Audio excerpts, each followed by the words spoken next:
Frank Corrado is a former Vancouver Canuck and a TSN hockey analyst. He joins us now. How are you? I'm good, boys. What's going on? Yeah. Yeah. Happy to be home. Nice to see you back at home. Yeah. Nice to be home. It was good though. Good tournament, long tournament. Nice to be home. Yep. Derek Forbert has re-signed here. Defenseman to defenseman. What do you appreciate about his game, and what do you make of the contract? Well, I appreciate the fact that he's huge. Like that's always, you can't teach size. So that's something he obviously has. I think with Forbert, like he's good on the penalty kill, and Vancouver had a good penalty kill last year. So, that kind of fits. I think if you utilize him properly and don't ask him to do too much, it's one of those guys where it's like it'll work for you. Put in the right spot. Now it's up to them to put him in the right spot and not try and kind of squeeze too much out of it. But like at the end of the day, it's a depth defenseman for not a whole lot of money that provides a useful service on a special teams plus 5-on-5 for you. So you can't really go wrong when you look at it from that point of view, I think. He graded out as the best penalty-killing defenseman in the National Hockey League last year. 1 goal against for every 20 minutes. Next best with Trevor Van Riemsdyk at 16 minutes, so by quite a margin. What makes a good penalty killer? What makes a good penalty-killing defenseman, Frank? The willingness to sacrifice your body and do it well, I think, is paramount when it comes to being a good penalty killing defenseman. Like you have to be willing to block shots. You also just have to think things a little differently in the sense that like you're like a poor man's goalie on the penalty kill as a defenseman. Like there's a lot of penalty kills that the D-man in front of the net is going to lay down on the ice like flat. They call it a long body. And you're basically responsible for those, planes of passing across the crease. And so that's where he would fit in well. So that's part of it. Being strong and able to clear the puck down the ice 200 feet when you have an opportunity to do so is something that is a little bit of an art and not as easy as people think, because, when you're on against good power plays, those are all the most skilled players. They're also like the guys that are the best with their stick, like stick lifting and pickpocketing. So there really is an art to being a guy who has a good like clearing the puck percentage. So obviously that's part of it for him. Big, strong, willing to sacrifice. Can kind of play that area around the net pretty well.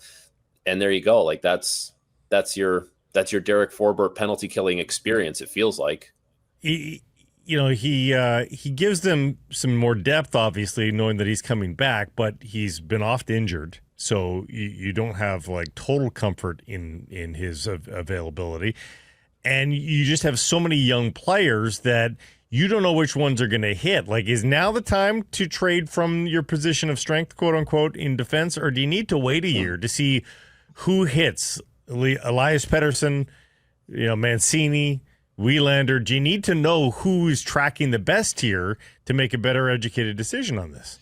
So, yeah, I do agree with that. Like, I don't want to necessarily call it a position of strength just yet, because we had too many conversations throughout the course of the season where we basically all agreed that the blue line was not good enough as constructed. Now, that doesn't mean that the guys coming up are not going to fill those voids and make the blue line good. And at some point, you will move on from the placeholder guys and bring in the guys of the future, Wielander, Mancini, Pettersson, and hope that those guys all establish themselves. But in the meantime, like there has to be a little bit of a balance of finding opportunities for those guys and not roadblocking them, but also not putting them in positions where they have to chew off more than they can and ultimately setting their development back. That's not an easy thing to do, especially when you're probably going to have to do it with 3 guys. Like that's the thing. It's not just, you can do it with 1 guy, but that's a tightrope there.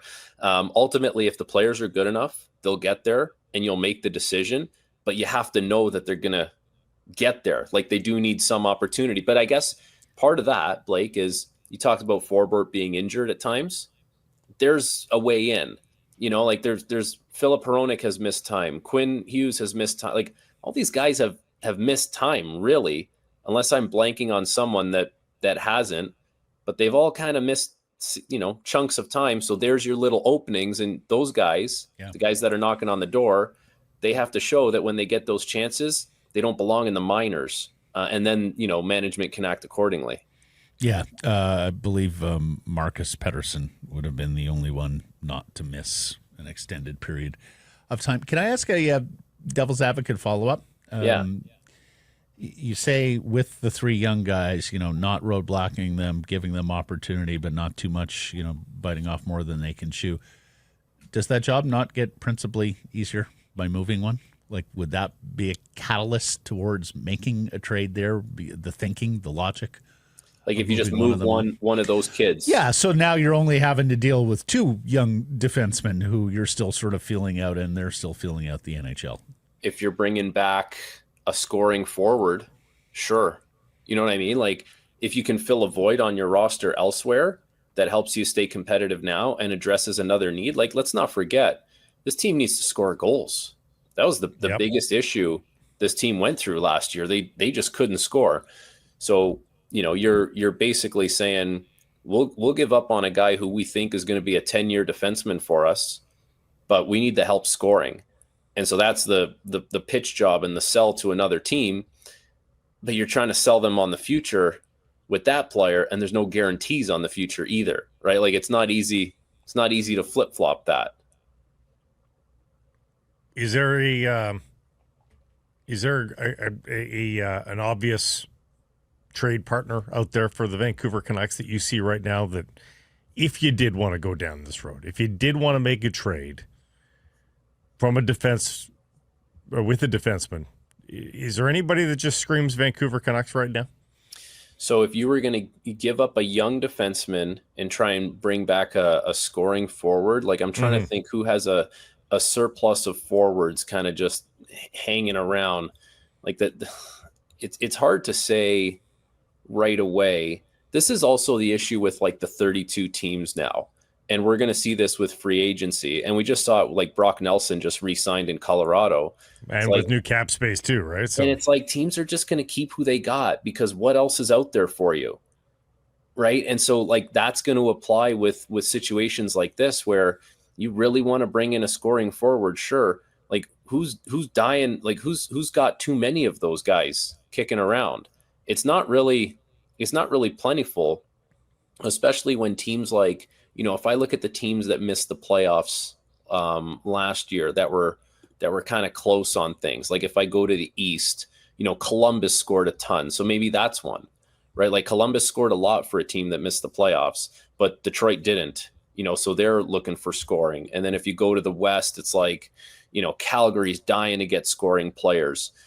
Utah scores quite a bit, but they're looking to take a step forward.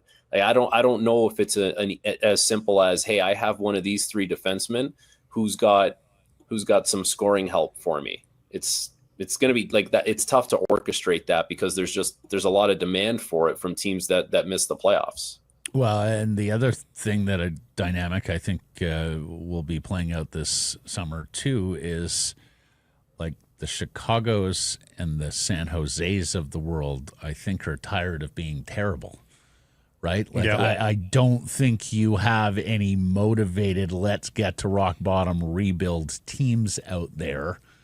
Although we'll see what there should be, Matthew Darsh was with the. Oh, of course, there always should be, Frank. No, but there should be because of Gavin McKenna.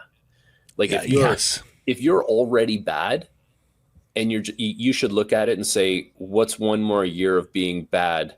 Let's try and get this kid. So we don't. Great, we finished 28th. Try and get Gavin McKenna if you're in that spot. And I hear you, brother, but it is such a low percentage chance of landing first overall that I think teams, they wanted to discourage tanking, and I think they have in terms of a specific first overall. I'm not sure they've discouraged tanking in terms of the realization that most cup champions have had a bottoming out period where they've added top 5 picks, with the exception of Vegas, who of course got the favorable stocking draft. So, the bottom out to get the talent to rise and contend for the cup is still a pathway, I think, for a lot of teams. But, like you tell me, I think Philly wants to be better next year, right? Yeah. Maybe Boston bottoms out. Maybe Boston just looks around. I mean, they made the Brandon Carlo trade, and that was definitely a futures trade. Yeah. Yeah. I mean, is Pittsburgh going to bottom out while Sid is there, like with the new coach? Probably not, right? Not on purpose. No. Pittsburgh's not going to do it on purpose. Buffalo's sick of being bad. The Islanders probably should try and be bad because they need to, still get some high-end talent, regardless of this year. Then if you go to the West, it's like, I don't know, Chicago's in dire need still of high-end talent, even though they have Bedard. Seattle, like you talk about a team that needs high-end skill, Seattle, it's just a lot of like the same guy over there. It's not overly rosy, when it comes to that outlook as far as star power. So, I mean, listen, there's no guarantee, like you said, and only one team's going to end up getting the guy. But I mean, if you're in that vicinity, I don't know. There's a case to be made. There's absolutely a case to be made, Frank. But as you also know, there are like market pressures, revenue pressures, right? Like you're going to be bad again and be drawn 9,000. Let's get to a player that is available, at least according to Bruce Garriock in our nation's capital. A guy you're very familiar with. You played with him, Drake Right? We were going to talk about Batherson, Drake Batherson, who's not a center iceman but can score goals. Yeah, I don't understand why he would be available from the Ottawa Senators' point of view. And I get that they have a lot of right-handed shots, and it sounds like they want to re-sign Claude Giroux, which is fine. And I think they could use a veteran presence still on that roster. But he's been really healthy. Like, he has not missed many games over the course of his career. He's quite productive, like one of the top point producers on that team this year. And he's on a bargain of a contract still. Like, I'm pretty sure it starts with a 4. And so with all that being said, why are you dying to move off that guy? And also, like the Ottawa Senators last year, yes, they made the playoffs. They were like third or fourth worst when it came to 5-on-5 scoring last year, and they made the playoffs. So why would you move on from that guy unless you're bringing in someone who's going to score more for you? But I just, I can't see how that would be happening if you're moving on from Drake Batherson. So it just, like, right away, as soon as I saw that, my spidey senses went up. I'm like, I just don't see it unless you think it's like bad fit or, that kind of stuff. But I know, like, he's a good guy, good in the room, all that kind of stuff. I can't see how or why that would be happening over there. Yeah, 2 more years at $4.975 million for a kid who's going to play all of next year at 27. Yeah. That's a situation that if you need goals, I think you're investigating that quite closely. Does it affect the Besser and Nealers market at all? There's another guy out there that's got some pretty big stats. See, the reason why I don't think it affects it is because I don't believe he should be out there. And I don't think it would be smart for him to be out there. So I'm almost like removing him. I'm just saying, in my head, he's an Ottawa Senator.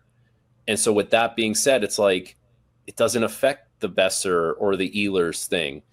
But if he was out there, then maybe, because it would be more cost efficient to try and bring in Drake Batherson because of your cap situation. Even though the cap is going up, you just have to, it would be a significant acquisition cost because of how cheap the contract is based on the production. That's why I don't think one has anything to do with the other, and I can't wrap my head around him even being available based on all the financials and the numbers behind it.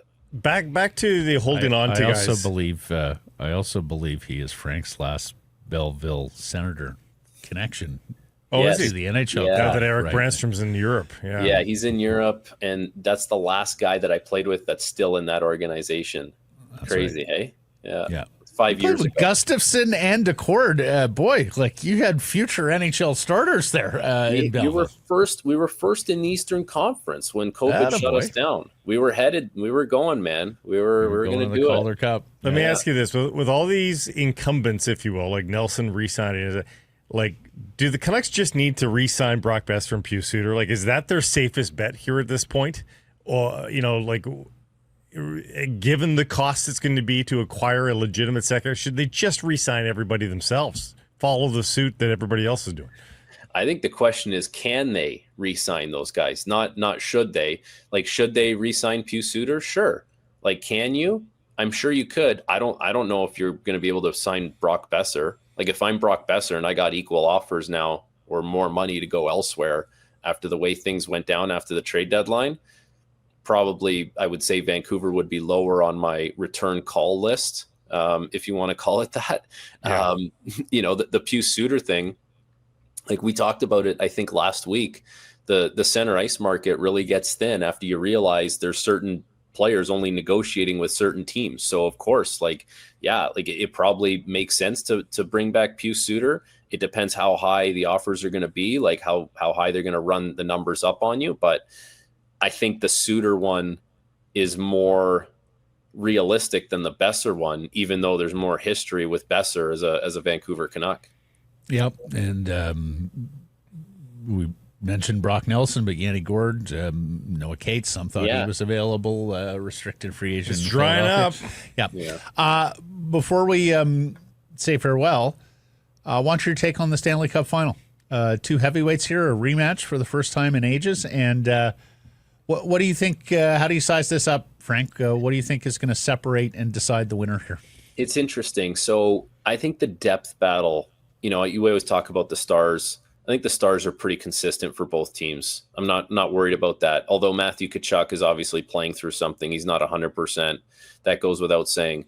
The depth battle is interesting because the third line for the Florida Panthers, so Luostarinen, Lundell, and Brad Marchand, they have outscored their opponents 10-2 at 5-on-5 this postseason. Like that is significant. But at the same time, the Oilers' depth players are outscoring their opposition, and they're producing the best that they ever have. So I would say, as much as the third line for the Panthers is great, this is the best version of the Oilers' depth. So it doesn't feel like they're losing that battle on paper as much going in.